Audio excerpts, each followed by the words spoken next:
Banka e Shqipërisë ka njoftuar se në prill 2026, fondi i ndërhyrjes së jashtëzakonshme u shtua me 1.18 miliard lek nga arkëtimi i kontributit vjetor të bankave. Në total, pas derdhjes së kontributit vjetor të bankave për 9 vite që nga themelimi i tij, fondi i ndërhyrjes së jashtëzakonshme arrin në nivelin prej 8.22 miliard lek.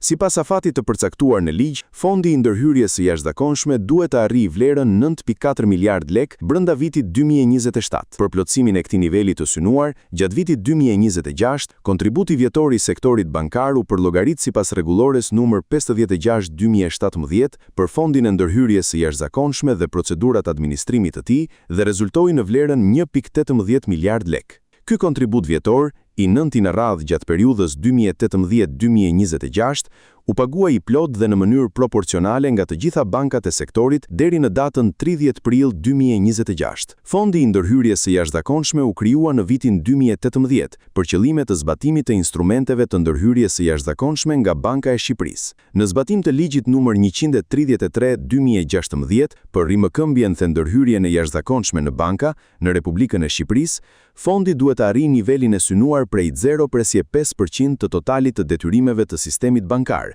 brenda 10 viteve nga hyrja në fuqi e ligjit. Këto detyrime llogariten si diferencë midis aktiveve totale dhe kapitalit rregullator të gjitha bankave të licencuara në Republikën e Shqipërisë. Bankat paguajnë kontribute të rregullta vjetore me qëllim plotësimin e nivelit të synuar të fondit.